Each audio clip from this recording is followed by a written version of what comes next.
CATU Sreekandapuram area സമ്മേളനം വളക്കയിൽ നടന്നു.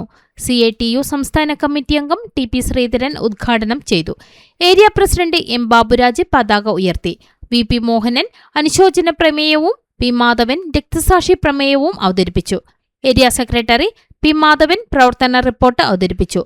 PV Kunjappan, MN Mohanan, MC Haridasan master, KC Krishnan, M Premanand എന്നിവർ അഭിവാദ്യം ചെയ്ത് സംസാരിച്ചു. പുതിയ ഭാരവാഹികളായി M Baburaj പ്രസിഡന്റായും KP Dileep, K Narayanan, TR Narayanan എന്നിവർ വൈസ് പ്രസിഡന്റുമാരായും P മാധവൻ സെക്രട്ടറിയായും VP Mohanan, P Prakashan, T Geetha എന്നിവർ ജോയിന്റ് സെക്രട്ടറിമാരായും തിരഞ്ഞെടുത്തു.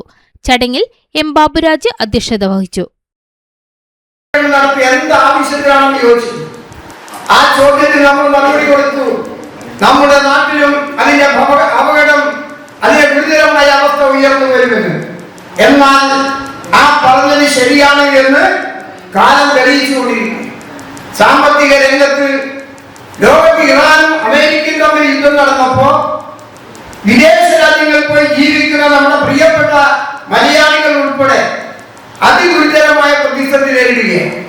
എന്ന് പറഞ്ഞാൽ നമ്മുടെ നാട്ടുപുറത്ത് അവിടെ പോയി ജോലി ചെയ്യുന്ന തൊഴിലാളികൾ പണം അയക്കാൻ കഴിയാത്ത പ്രതിസന്ധി ഒരു ഭാഗത്ത്, തൊഴിൽ മേഖലയിൽ അസ്വസ്ഥത വളർന്നു വരുന്നു. അതും ഈ യുദ്ധത്തിന്റെ ഭവിഷ്യത്തായി മാറിക്കൊണ്ടിരിക്കുക. മാത്രമല്ല, യുദ്ധം തുടങ്ങി ദിവസങ്ങൾ കഴിയുമ്പോഴേക്കും നമ്മുടെ പെട്രോൾ ഉൽപ്പന്നങ്ങളുടെ വിലയും കൂടി വർദ്ധിച്ചു.